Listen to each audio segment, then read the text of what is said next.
Senior तजका rank person Shahzad Iqbal Sahab मौजूद है। शहजाद इकबाल साहब, पाकिस्तान ने भारत के खिलाफ जंग में कामयाबी की, पूरी दुनिया ने उसको तस्लीम किया, उसका एतराफ़ किया, पाकिस्तान की दिफाई सलाहियतें पूरी दुनिया के सामने आई। अब ये मुआहदा होना इस बात का मजीद एक और सबूत है कि पाकिस्तान की दिफाई सलाहियतों, कामयाबियों को, पाकिस्तान की खारजा पॉलिसी और पाकिस्तान के दो टोक मौक़िफ़ को तस्लीम किया गया। पाकिस्तान का दो टोक मौक़िफ़ है इसराइल के खिलाफ और फ़लस्तीनियों की हिमायत में। ईरान के खिलाफ जारियत हुई, पाकिस्तान ने अपना दो टोक मौक़िफ़ का इजहार भी किया और वाज़े तौर पर ईरान का साथ दिया। दोहा के खिलाफ जारियत की गई, कतर के खिलाफ जारियत की गई, उसमें भी पाकिस्तान का मौक़िफ़ सामने आया। कितनी बड़ी ये पेशरफ्त है और इससे आगे फिर मुस्तकबिल क्या होगा?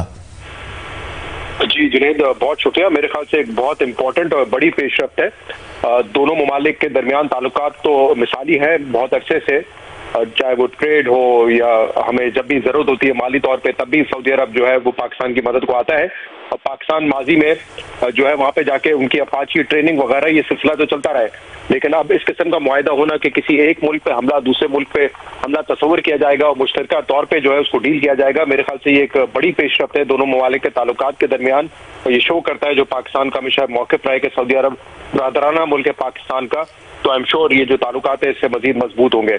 अब मेरे ख्याल से दो चीजें हैं जिसकी वजह से ये एग्रीमेंट हुआ है। एक तो ये जो हमने देखा कि दोहा पे इसराइली जहाज़ों के जरिए हमला किया गया, उनकी जो सॉवरेनिटी थी उनको वायलेट किया गया, जिसके बाद आपने देखा कि पूरी मुस्लिम दुनिया इकट्ठा हुई, अरब ममालिक इकट्ठा हुए और इस चीज पे सर जोड़ के बैठे कि किस तरीके से इसको रिस्पॉन्ड करना है, या अगर कुछ आइंदा इस तरह के मामला होते हैं तो उसको कैसे डील किया जाएगा।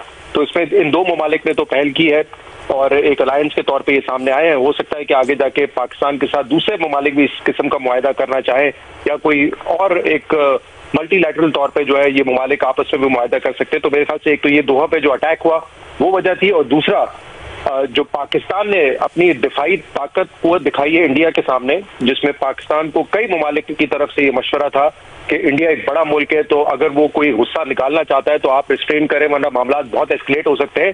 पाकिस्तान ने उन तमाम ममालिक को ये मैसेज दिया था कि अगर पाकिस्तान की जमीन पर हमला हुआ तो कम वॉट में वी विल रिस्पॉन्ड, और पाकिस्तान ने रिस्पॉन्ड किया। पाकिस्तान को अल्लाह का शुक्र है उसमें बड़ी कामयाबी हासिल हुई। इंडिया की बड़ी जगहसाई हुई क्योंकि वो क्लेम कर रहे थे कि वो एक बड़ी पावर इस खत्ते में और पाकिस्तान उसके मुकाबले में नहीं आ सकता, लेकिन पाकिस्तान ने साबित किया। तो मेरे ख्याल से ये दो इवेंट्स बड़े इंपॉर्टेंट है।